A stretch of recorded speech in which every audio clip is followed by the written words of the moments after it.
All we're gonna do with this, just give a few examples of this idea, and how you explain this idea is the pinch.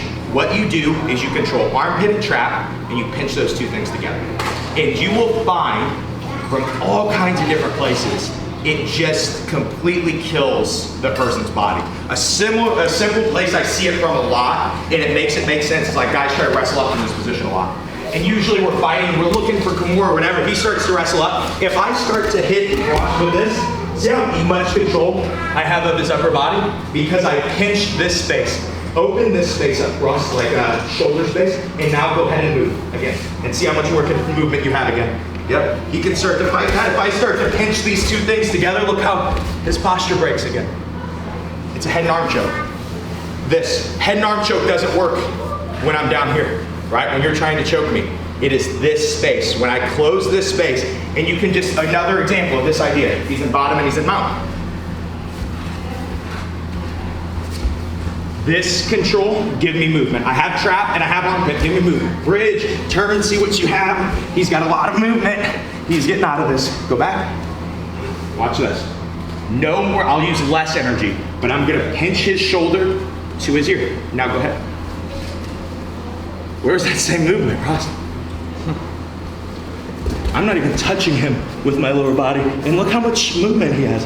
He's just getting killed here. I could pass over and over with this.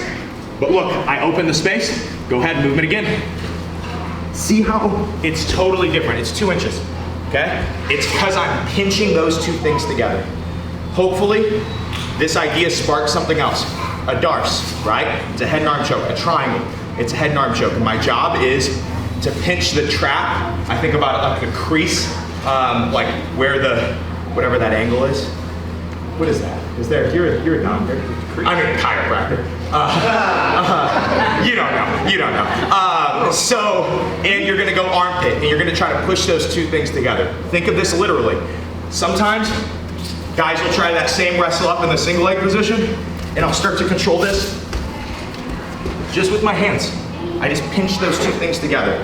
Don't overthink the idea. See if you can experience it while you're messing around with stuff with your partner. Like, hey, this doesn't feel bad. See if you could pinch that. And when you do, you'll go, whoa, that's totally different. It's a little bitty tweak, but it works from all kinds of different positions. Then we'll see if there's any questions on it and dig a little deeper. Sound good? Give you guys like, we'll go 5 and 5 since everybody's still a little tired. Just give you a little more time to move. Okay? Work on what you want. I gave a lot of examples. Ask questions as you see fit. Let's do it. 1, 2, 3. It's right there. It's the, trust me, this is the setup. I've been trying to throw a party at Chris's house for years. Oh, geez. So how? 60. Just 2 huge. 2 huge. I was stuffing, I had to cook them separate, but I was stuffing them in my Instant Pot with like a shovel, dude. Turn your chest this way a little bit, but keep your head down, yeah. And then start to squeeze, that's tight, yes. Felt totally different? Yeah. Thank you. That's kind of the goal when you're teaching something like this, is just to get everybody trying to apply it to their jiu-jitsu, right? Because like I said, this is an idea that's repetitive, and so you will find that almost all upper body control is a version of that. Is armpit, is trap, and it is trying to pinch them together, or is armpit both traps, or both armpits, both traps. It's gonna be some combination. I'll just explain why that is, and then I'll give you guys some other big takeaways with this idea, because sometimes you get the idea and you go, okay, well, how do I apply it? And so I'll give you a few thoughts on like how to apply this, and just use it to make your jiu-jitsu more efficient. But the big thoughts here is like, if he's, again, well, this mount's always the easiest example, but these ideas apply from guard passing, they apply anywhere where I'm trying to win that upper body distance. They apply on the feet. What an underhook does, meaning inside his armpit, okay? This is not inside his armpit. His elbow's pinched, I have no control of him. Start to turn on your side. He does it easily, okay? Now turn your side. He has to free his arm, okay? If I had double, turn your side. It's like no turn, okay? So that's what it does. Now, this is amazing control, right? Scoot up. I cannot stop that scoot with just armpit, okay? So armpit doesn't control distance. Armpit controls spin. Works the same on the feet. When I win the armpit, generally guys defend by trying to free that armpit and spin, okay? So that is what armpit does. Now, go ahead and scoot. Trap controls distance. Spin does not control the spin. We need both, right? Because as the bottom player, we will use those two things. We will either scoot out from under the guy or we will get on our side. And we'll do those two things in unison, and the best escapers do those two things faster and faster and better than other people. It's just scoot away, get on your side. And so for us as the upper body, the guy trying to kill the upper body, we have to kill those two movements. And how we do it is armpit and trap, right? To really get them secure, we do a pinch. Now, to me, how you really start to look at this idea, it's like, okay, well, how do I hack it, right? Because this still is using a lot of my body to just put a squeeze on Ross, which is great, but how do I finish it? What I started to play with was this idea that, well, what if you could control both of those spaces with one arm? So a lot of times when I win this, you'll always see my response go like this. To here, armpit and trap, okay? And his arm may be, you can move your arm wherever you want, wherever it feels comfortable, okay? Move around for me. I have good control, and I also have a free arm to attack with now. Okay? What's cool about armpit and trap again though, is like maybe he starts to turn on this side and he starts to feel that, is it works and it applies the same way. Armpit and trap, move for me. Right? He can't spin, he can't scoot. Those are the two things. Eventually I'm gonna let his spin start to get him flat and I could triangle him, okay? But again, it's the same move over and over. It's the same upper body control over and over. We look at it on the feet. Like underhook is good, it controls his spin. But if I have like underhook and trap, he can't really move forward or back. I can beat him much easier, right? It's more control on the upper body. We follow that control all the way down. When he's down and we're passing the guard. And a lot of times, like, I'm trying to win the right distance. Just start to get here, start to get here. I'm not worried about the legs because I've won the upper body. The legs will start to get free eventually, but I just keep his upper body pinned, okay? Does that make sense? Okay? We look at this with the history of wrestling. Trying to pin somebody down, you're not trying to pin them on their butt cheeks. You're trying to pin them on their shoulders, right? This has been grappling forever. It's armpit and trap, okay? How you apply it, how you get to it, really defines how good of you are at controlling somebody, how good of a grappler you are. Does that make sense? Any questions? Anything that it sparks up, you go, oh, does it apply to this, or how does it apply to this, or any other thoughts? Have you tried passing closed guard, like breaking someone's closed guard with just that? So I don't try to break people's closed guard with it because they do have, my hips are too controlled, right? But I do use it from closed guard, but it's not to open their closed guards to hurt them, right? So if Ross was down, and if I'm going, for instance, this I started to do with Robert because you can't posture against him. And your coach can yell at you, oh, just posture, just posture. Your posture's always broken. Your posture is this, right? With this head, your head broken down, okay? So when I start to lose that fight from top, go ahead, and he starts doing this, I'll go here, and I'll go here. Feel this pressure, Russ? Mm-hmm. Okay, what if I start to have more? He starts to open for me a lot of the time, right? But again, that was just pressure. It wasn't, I didn't open his closed guard. If he was a little longer, maybe he could have kept me a little further away from him, and it wouldn't even have hurt him that bad, right? But it was also safe for me. It gets him to go, well, I don't want to be here. So I start to control this. I have so much upper body control, I won't let him win an angle. I can't back out with this, right? So maybe I'll start to win this a little more, and I'll start to fight this, but then I'm back up, and I'm trying to go. So I'm never in that middle ground. It's excessive distance chest over chest. Right, it's the same thing we always do, but he has a little more control this time. Other questions? Yes, sir. So I use that a lot. I feel like from like trying to like smash past my calf guard and stuff. Do you have a way that you like to get to that position whenever you're entering somebody's like open guard of any sort? Absolutely. It is just, to me, that position is him not touching my shoulders and hips.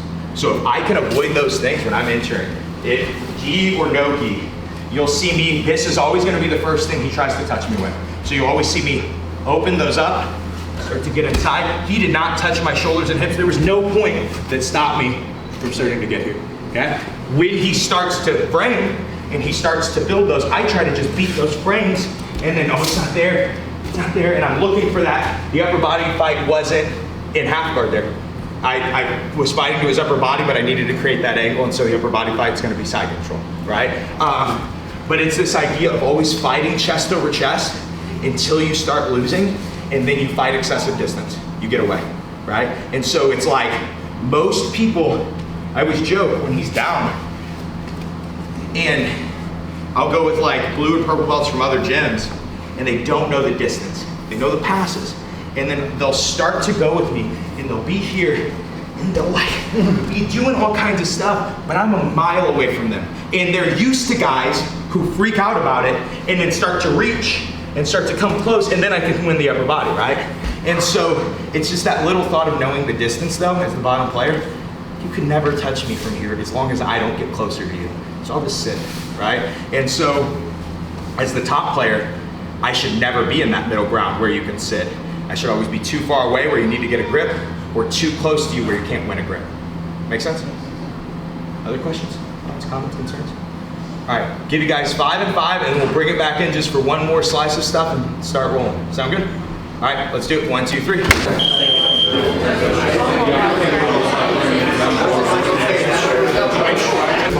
This way. Dude, I feel this way. That makes so much sense. Because I always turn hard into that and don't go anywhere. Right? I'll always go bridge, and my upper body just stays. So that makes sense why that works. I like that. Yeah. Go to a little Q&A, and then we can start to fight Josh Stevens to the death. We're going to put him in the middle. Right? I think you get one wish on your diaper party, and my wish is 100 rounds for Josh Stevens. All of us consecutively. Every round from the feet. We're all no-gi, he's gi, the whole 9 yards. Does anybody have any questions about any of the stuff that we looked at? Anything they were struggling to get to work? It's pretty clear, right? It's pretty simple stuff, but it applies to all kinds of places. I think, let's hear it. With the pressure you put on, you think about something of isolating all your weight into one little spot. Yes, okay, that's a really good question. Really put pressure in where you want to put pressure. So you've got to think of it in these terms. At least this is for me. Most pressure is beaten by movement. Most of the time, guys just move out of the way. If Ross was laying on his back, I could stand my foot right on his chest, and that would be extreme pressure, right? But Ross would just turn on his side, because I'm not controlling. So the control is first. And when I start to notice things like this pinch, one, you just get the feel of it. When I can touch his armpit and his shoulder is here, I know that unless Ross is just superhuman, he's not gonna move very much.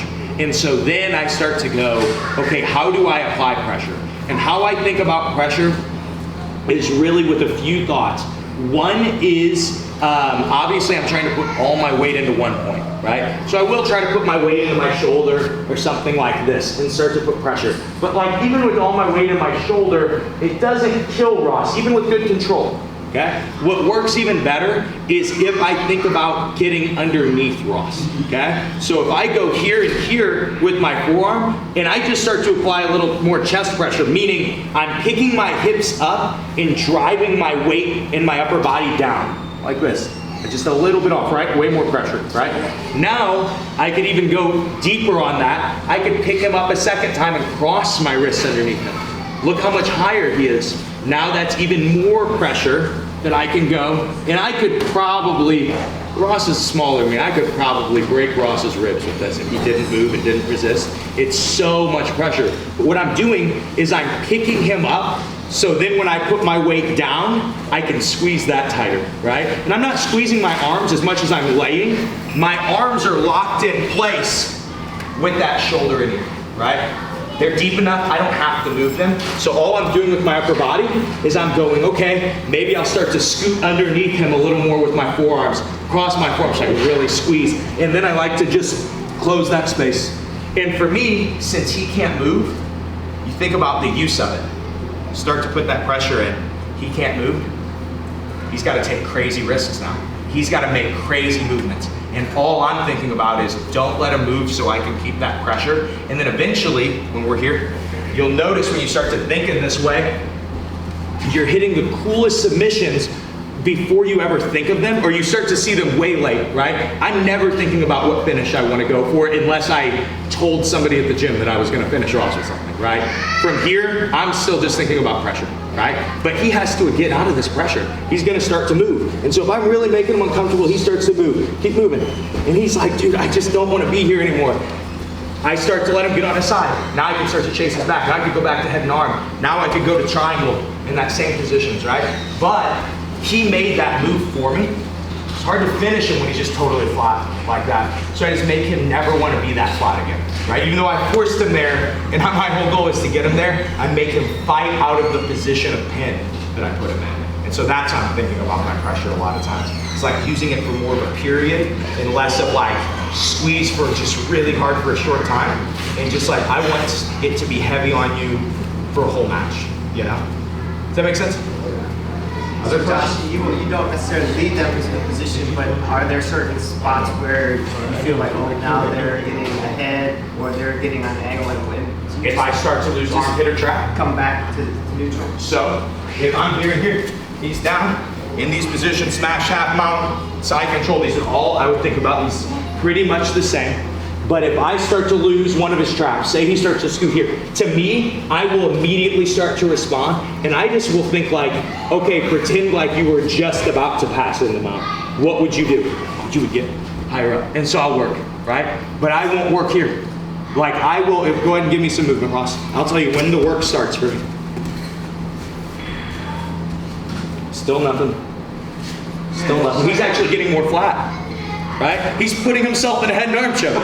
I still haven't moved.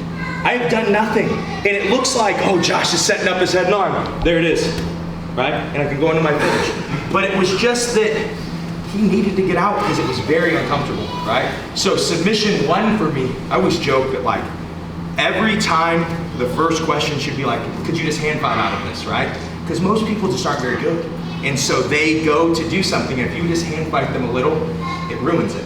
I break the sleeve grip, it ruins their whole guard, right? And so when I'm thinking about these positions, I know really what matters. And so as the top player, I'm just thinking about like, okay, there are a few moves I like to let him start to gravitate towards, but I'm going with submission one, which is, will you just tap from pressure? Are you just not, you know, can you not get out of this? Because eventually if you just lay there flat, anyone will tap from good pressure. But can I keep you flat? And so that's always my first submission, is can I always joke, I did this match in Kansas City, and me and Ron were like, okay, what are you trying to hit? And he's showing me some cool back takes, showing me some cool stuff. And I go, okay, I want to squeeze this guy. And he's like, okay.